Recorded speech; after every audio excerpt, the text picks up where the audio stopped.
चेहरे पर मुस्कान, हाथों में त्रिशूल, लाल जरी वाला लिबास, लिपस्टिक लगे सुर्खोट, माथे पर बड़ा सा तिलक, जो भक्तों को देती है आशीर्वाद में रेड रोज, जो भक्तों के साथ करती है डांस, जिन पर किसी की गहरी आस्था है तो कोई उन्हें पूछता है, लेकिन इस सब के बीच वो सवालों में भी घिरी रही हैं। विवादों से राधे मां का गहरा नाता रहा है।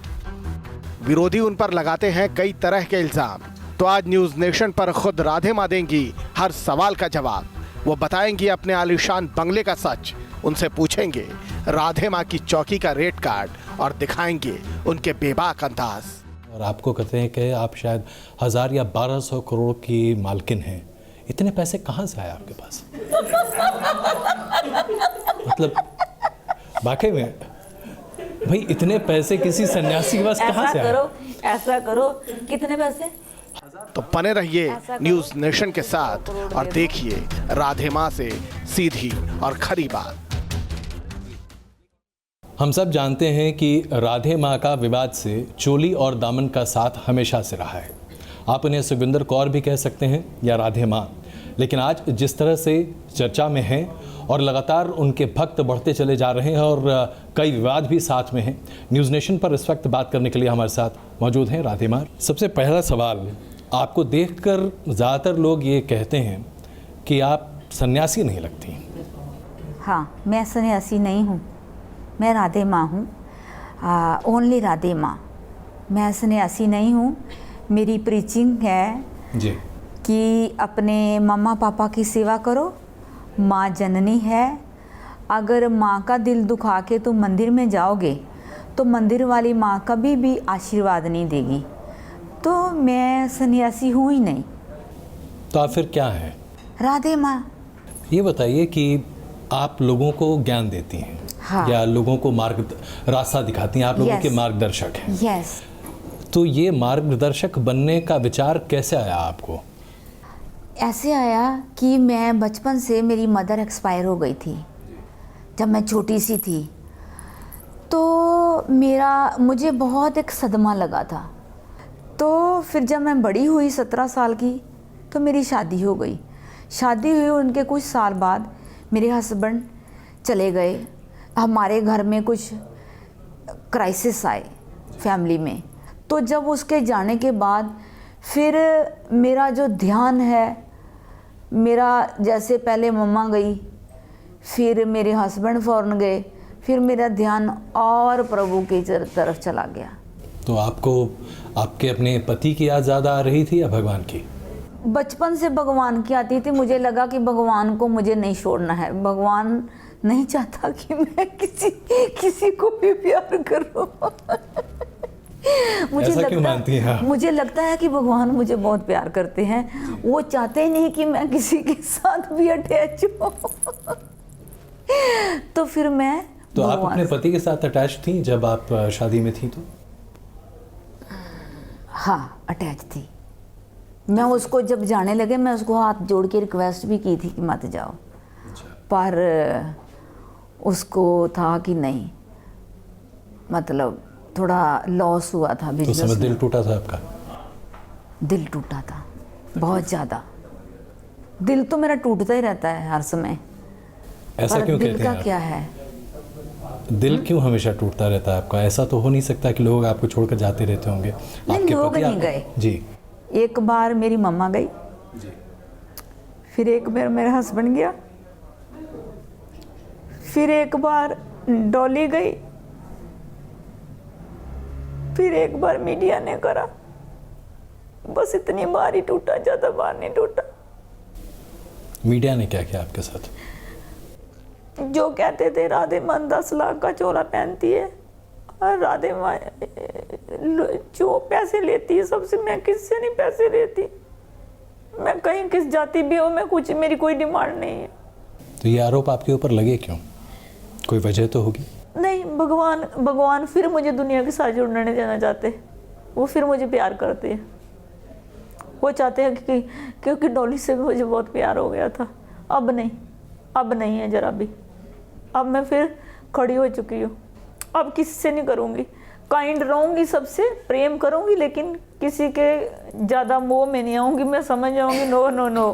अच्छा चलिए ये बताइए कि मीडिया ने आपके साथ जो किया, जिसको लेकर आज आपकी आंखें का कोई छलक, कसूर नहीं। तो मैं जानना चाहता हूँ ये जो आरोप लगाए गए लोगों ने आपके ऊपर तथाकथित तौर पर लगाए, कहा जाता है कि आपकी जो चौकियाँ होती हैं वो तकरीबन 5.5 लाख रुपए लगते हैं, लोग बहुत ज़्यादा पैसे देते हैं तो फिर आप उनकी जगह पर पहुँचती हैं। नहीं।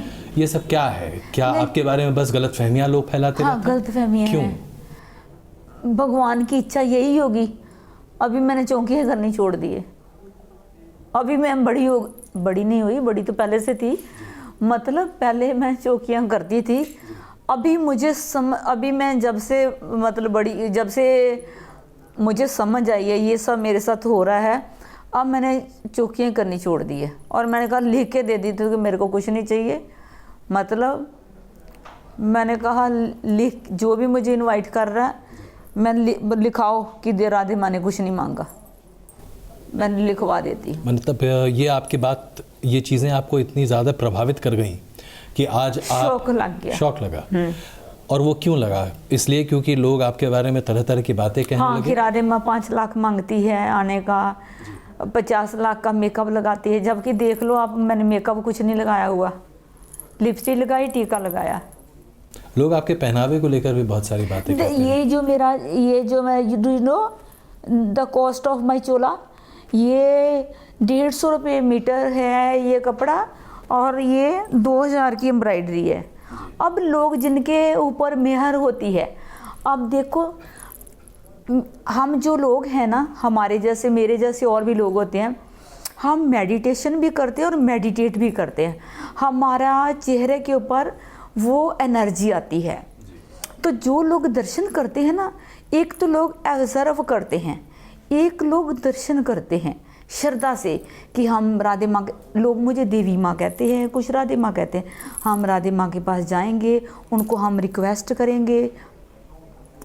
तो कई लोग एक ही चौकी पे आते हैं दर्शन पे, तो उनका कोई मनोकामना पूरी हो जाती है, फिर वो लोग अपनी श्रद्धा से ये ऐसा चोला चढ़ा जाते हैं।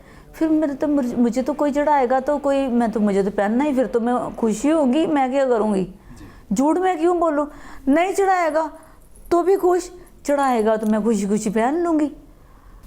दरअसल आपके बारे में कहा गया कि आपने शायद कभी एक बयान दिया था कि मैं अपना लाइफस्टाइल नहीं बदलना चाहती। हाँ, मैं अपना नहीं लाइफस्टाइल, तो क्या लाइफस्टाइल है आपकी? यही जो लाइफस्टाइल है मेरा, कि मैं क्यों भगवे कपड़े पहनूं, वाई, किसके लिए? ईश्वर को मनाना था, मैंने मना लिया। और ईश्वर मेरा मुझे प्यार करता है, ये मेरा विश्वास है, मेरी माता रानी मुझे प्यार करती है। अब ये मैं इंटरनल बात नहीं किसी को बता सकती, बताऊंगी तो लोग हंसेंगे। क्यों? आप बताइए, हमारे दर्शक बिल्कुल समझना चाहेंगे। मुझे अब ये बात नहीं मुझे बतानी, माता रानी मुझे प्यार करती है, मैं माता रानी को प्यार करती हूँ, तो मैं माता रानी की कट्टर भक्त हूँ। और अगर मैं माता रानी को रिक्वेस्ट करती हूँ कि माता रानी मेरे भक्त का काम कर दो, आपकी बेटी की इज्जत का सवाल है, तो वो काम हो जाता है। मैं सबके लिए, आप लोगों की बातों को भगवान तक पहुँचाती हैं। हाँ, और भगवान ऑफ गॉड। अच्छा, और भगवान आपकी बातों को सुनते हैं और आपके भक्तों का भला हो जाता है। भला हो जाता है। ये आप खुद मानती हैं या लोग आपके आसपास जो हैं वो ये बात कहते रहे इसलिए आपने मानना शुरू कर दिया? मैं भी मानती हूँ। और शिव चाचा बताओ क्या बोलूँ? चाचा से पूछो, और 2 मिनट आगे बोलो, चाचा से पूछ लो, ये मेरे चाचा हैं, ये बता सकते हैं, ये MM मिठाई वाले हैं जी। अगर थोड़ी सी बात इनकी भी सुन लो तो ये जलेंगे नहीं, तो जल जाते हैं। चलो, नहीं, मैं दरअसल जो सवाल पूछ रहा इनको भी एक बात पूछ लो फिर। अच्छा, मैं इनसे पूछूंगा, लेकिन मैं बता दो कि लोग भी मानते हैं कि नहीं। ये हमारी आस्था है, हमारा विश्वास है कि हम माता रानी के चरणों में गए, हमने अपने प्रार्थना रखी, हमारे काम हो गए, तो हमारे लिए वो देवता तुल्य है, देवी तुल्य है। ये हमारे भक्तों की आस्था है। बस चल जाओ। अब मैं आपसे पूछना चाहता हूँ, आप क्या मानती हैं अपने आप को? हाँ, नहीं, आप अपने आप को नहीं, क्या आप ये मानती हैं कि अगर कोई आदमी आपके सामने आकर कहता है कि मैं अपनी ज़िंदगी की समस्याओं से बाहर निकलना चाहता हूँ, मान लीजिए कोई बच्चा है जो कहना चाहता है मैं IIT पास करना चाहता हूँ, और उसकी माँ, उसके पिता उसको लेकर आते हैं आपके सामने, आपसे मिलते हैं, आप कहते हैं कि हाँ चलो जी, मुझे लगता है कि हाँ ये आपकी बात मैं भगवान तक पहुंचाती हूँ, और फिर क्या आपको वाकई में लगता है कि भगवान फिर आपकी बात मान लेते हैं? ये कैसे होता है? मतलब ये बात फिर ज़रा मैं समझ क्या में नहीं करती आती हूँ? है। जी मैं जैसे उस दिन का जो मेडिटेशन है मेरा, जैसे मैं 2-3 घंटे keep a deep breath and relax my mind, relax my body, जो मैं ध्यान करती हूँ उस दिन का, ऐसे लंबी सांस लो फिर छोड़ो, फिर लंबी सांस जब लेते हैं तो ध्यान करते हैं, जो उस दिन की मेरी तपस्या है। मैं कहती हूँ हे माता रानी, जो अब देखो, अब वो मेरे पैलेस जो आपने दिया है मुझे, उस पे आए हैं, मैं भी आपके दर की भिखारी हूँ, और वो मेरे आगे रिक्वेस्ट कर रहा है जो कि मैं लायक नहीं हूँ, तो मुझे बहुत दर्द होता है माता रानी। अब ये मेरी जो आज की तपस्या है, जो मैंने की है, वो इसको दे दो और इसका काम कर दो। तो उसका होता है, वो कहता हाय राधे माँ ने काम कर दिया, राधे माँ ने काम कर दी, कृपा कर दी, आपकी कृपा हो गई, तो बस फिर वो मेरी ज़िंदगी में आ जाता है, वो फिर कभी मुझे छोड़ता नहीं। तो यानी कि आप भगवान के ये संदेशवाहक, मैसेंजर हैं। हाँ, मैं मैसेंजर हूँ। लेकिन ऐसे ही शब्दों का इस्तेमाल तो गुरमीत राम रहीम भी क्या करते थे, और आज जेल में है। देखो, उनको मैं कुछ नहीं कहती, देखो मैं किसी को कोई कमेंट नहीं करती, सब ईश्वर की लीला है, पर मेरे साथ ऐसा कभी नहीं होगा, क्योंकि मैंने ना तो कोई अपनी पर्सनल गुफा बनाई है, ना मैं किसी को अकेले में मिलती हूँ, मेरी कोई पर्सनल गुफा नहीं, मेरी लाइफ खुली किताब है। लोग कहते हैं कि जिस जगह को आप पैलेस कहती हैं, जो आपकी कोठी है मुंबई में, वहाँ एक रूम है जो कि आपका रूम है, जिसे लोग गुफा कहते हैं। क्या ये बात है? क्या ये सच है? नहीं, सारे इकट्ठे आते हैं और इकट्ठे चले जाते हैं। मैं पर्सनल एक इंसान को कभी नहीं मिलती। आप आइए, सारा चेक कीजिए कि कोई मेरी 2 है गुफा, तो फिर आप बात कीजिएगा। सब इकट्ठे आते हैं, इकट्ठे चले जाते हैं। तो ये सब अफवाह है जो आपके बारे में फैलाई जाती है? यस। ये बताइए कि जिस घर में आप रहती हैं, जिसे आप पैलेस कह रही हैं, वो तकरीबन 250 करोड़ उसकी कीमत लोग बताते हैं, और आपको कहते हैं कि आप शायद 1000 या 1200 करोड़ की मालकिन हैं। इतने पैसे कहाँ से आए आपके पास? मतलब वाकई में भाई, इतने पैसे किसी सन्यासी के पास कहाँ से आए? ऐसा करो, कितने पैसे? 1000-1200 करोड़ के पास लोग बताते हैं। मुझे 100 करोड़ दे दो तो वो मेरा सारा ले लो,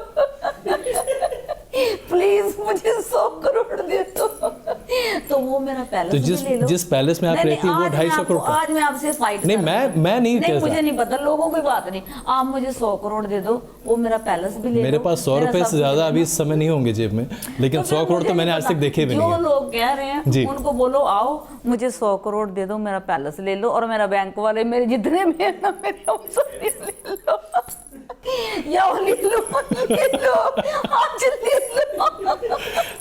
अच्छा ये बताइए, जो आपके ऊपर ये कहा गया कि आप जो चौकी करती हैं 5 लाख रुपए और सब तमाम चीज़ें जो बातें आई, तो वो सारे पैसे कहाँ गए? सारे पैसे उल्लू ले गए। उल्लू तो भगवान लक्ष्मी का वाहक होता है, उल्लू आपके पास है तो फिर तो कोई दिक्कत ही नहीं। बस ये भगवान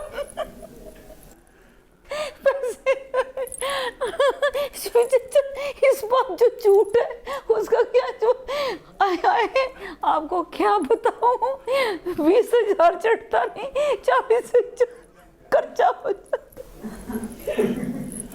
तो फिर आपका खर्चा चलता कैसे? अगर ये हाल है कि 20,000 चढ़ता नहीं और 40,000 रुपए आपके खर्च हो जाते हैं, तो ये आप इसलिए तो ये तो फिर आपका खर्चा चलता कैसे है? बस ईश्वर की कृपा, आपको मालूम नहीं है, वो पत्थर में से कीड़े को देता है, तो मैं चैरिटी करती हूँ तो मुझे तो वो देगा ही देगा। क्योंकि अभी मैं अपने आप को बहुत अमीर मानती हूँ। अभी मैंने देखा जब आप अंदर आ रही थी तो आप पूरी बग्गी पर बैठ कर आईं और फूल मालाओं के साथ पूरी बरसात हो रही थी, तो जाहिर सी बात है ये तो किसी रजवाड़े के ज़माने में शायद ऐसा हुआ करता होगा, आज़ादी के पहले, लेकिन आप तो वो ज़िंदगी आज भी जी रही हैं। रियली? ऐसा लगता नहीं आपको? लगता। लेकिन आपको देख के तो ऐसा ही लगता है, मतलब आपके आभूषण, आपकी तमाम सस्ते हैं। तो आप उसे पैलेस क्यों कहती हैं? रजिस्ट्री पैलेस क्यों कहती हैं? पैलेस की उसको इस ढंग से बनाया गया है, सुंदरता से। मेरा टेस्ट ऐसा है, मैंने कहा था ना कि मैं अपना वो नहीं चेंज कर सकती। अपना Lifestyle। लाइफस्टाइल। जी। मेरा लाइफस्टाइल ऐसा है, तो ये लाइफस्टाइल, हाई फाई रहना। अच्छा, ये बड़ा अच्छा शब्द आपने इस्तेमाल किया, हाई फाई। हाई फाई रहना, तो ये हाई फाई क्या होता है, क्योंकि इसकी परिभाषा अलग अलग लोगों की अलग अलग होती है। स्टाइलिस्ट रहना। कि मेरा कहने का मतलब कि जैसे दुनिया मुझे साधु रूप में देखना चाहती, वाई मैं क्यों उनके अकॉर्डिंग चलूं? जिसने आना है मुझे ऐसे पसंद करे, जिसने नहीं आना तो नहीं आए। मैं कौन सा उनको इनवाइट करे, आओ आओ आओ आओ, आना है तो आओ, नहीं आना तो ना आओ। तो मैं उनके लिए मैं ऐसा आश्रम बनाऊं, ऐसा, तो मेरे अंदर जो मतलब जो मेरे अंदर गुण है, मतलब जो स्पिरिचुअलिटी है वो, हाँ जी, जो मैं प्योर हूँ, जो मैं सच्चा भाषण देती हूँ, सच्ची बातें बताती हूँ, सब सच सच बोलती हूँ, तो मेरी सच्चाई को देखो, मेरे स्टाइल को क्यों देखते हो? मुझे हाई फाई रहना पसंद है। मैं नहीं गंदी गंदी बात मैं रह सकती। मैं नॉर्मल ड्रेस में मैं हाई फाई का मतलब डिजाइनर, हाई फाई का मतलब Yes। अच्छी लग्जरियस गाड़ियाँ, नहीं, पूरे आराम luxurious की गाड़ियाँ जिंदगी। हाँ देखो जी। एक तो मुझे, मैं जैसे घर में मैं नहीं तंबा दुम्बा पहन सकती, मैं पहनूंगी लेगिंग, जीन्स टॉप, और सब मैं ड्रेसेस पहनती हूँ। हाँ, मैं जैसे फॉरेन जाती हूँ स्कर्ट टॉप पहनती हूँ, जीन्स टॉप पहनती हूँ। मैं अपने पैलेस पे रहती हूँ तो मैं बिल्कुल एकदम रहती हूँ। कपड़े पहनने से थोड़ी ना कोई शक्तियाँ अंदर आ जाएंगी, यू नो, तो फिर क्यों, वाई? और बॉलीवुड के गानों पर आपकी नृत्य की बात भी सामने आती है, क्या ये भी हाँ, सही? मैं करती हूँ। आपको अच्छे लगते हैं गाने? बहुत। कौन सा गाना आपका आजकल फेवरेट है? आजकल मेरा गाना फेवरेट है एक बहुत अच्छा, सुनाती मैं भगवान जी को, शंकर भगवान को सुनाती हूँ कि आप सुन लो। जब मैं दर्शकों दुखी को भी होती सुना हूँ, दीजिए, शायद उनको भी थोड़ा अच्छा, हमारे दर्शकों को सुना दीजिए। सुना शायद। देती हूँ। जी, चलो लगा दो। आप बताइए, आप गुनगुना दीजिए, वो अच्छा रहेगा। ओके। जी। तुमको मेरे दिल ने पुकारा है, बड़े नाज से अपनी आवाज मिला दो, मेरी आवाज से तुमको मेरे दिल ने पुकारा है, बड़े नाज से अपनी आवाज मिला दो, मेरी आवाज से तुमको मेरे दिल ने। क्या बात है, आप गाती तो बहुत अच्छा है। मुझे उम्मीद है कि शायद पसंद भी आता होगा आपके भक्तों को। ये बताइए कि आपने कहा दैविक शक्तियाँ हैं आप में, मेरे में दैविक शक्तियाँ नहीं हैं। ये अनुभूति आपको कैसे होती है कि दैविक आशीर्वाद है आप पर? हाँ, मेरे ऊपर आशीर्वाद तो है। ये कैसे अनुभूति होती है आपको? मेरे यहाँ पर टिक टिक टिक टिक टिक होता है, पर ये बात मैं लोगों को बताऊंगी, लोग मजाक समझेंगे, इसलिए मैं एक राधे माँ हूँ बस। आप भगवान को मनाती कैसे हैं? आप उन्हें मैं कैसे? जिद करती हूँ, बहुत जिद करती हूँ ऐसे उसके आगे, आप ये मजाक कर दो काम, कर दो, मेहर कर दो, कृपा कर दो, कृपा कर दो।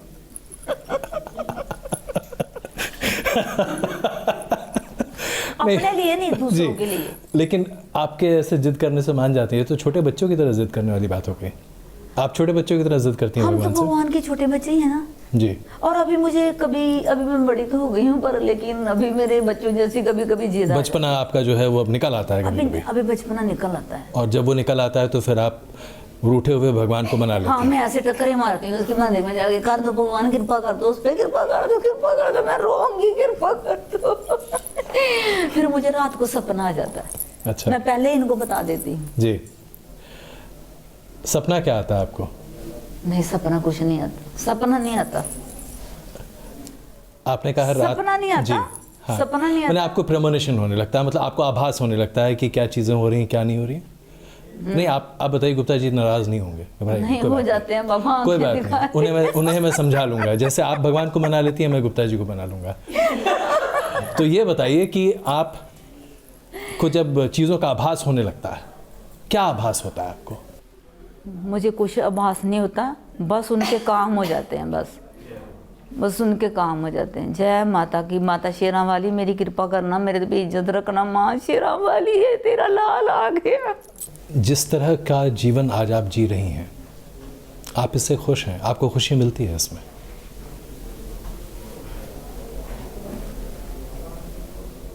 ये सवाल आप बता सकते हैं, गुप्ता जी नहीं बता सकते, कोई और नहीं बता सकता। आज आप अपनी ज़िंदगी से खुश हैं?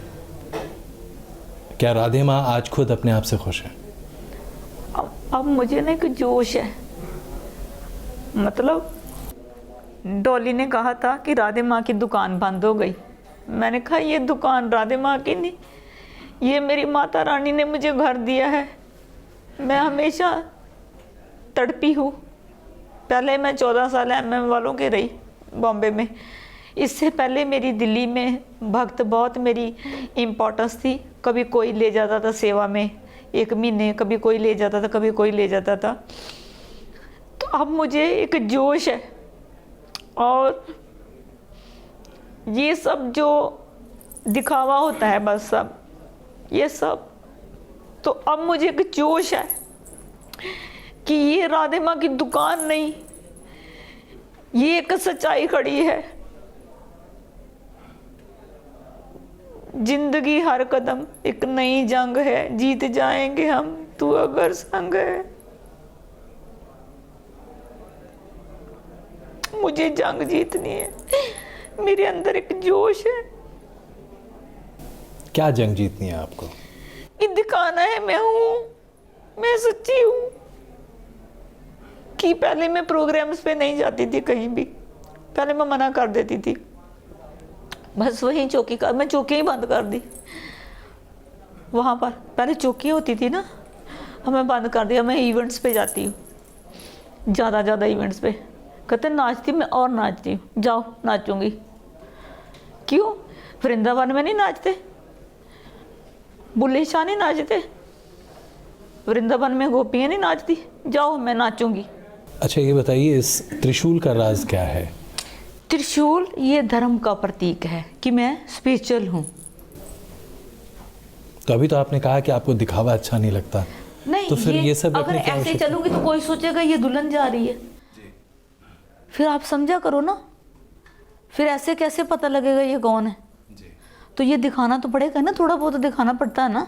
बहुत धन्यवाद न्यूज़ नेशन से बात करने के लिए राधे माँ जी, और हमारी शुभकामनाएं आपको। उम्मीद कि आप अपनी ज़िंदगी से उतनी ही खुश होंगी जितने शायद हम आम लोग भी होते हैं। हाँ, मुझे दुनिया को ब्लेसिंग दूंगी, भक्तों के सारे काम हो जाएंगे जी। मैं भी खुश हूँ, हर हाल में खुश हूँ। खुश तो रहना ही पड़ेगा।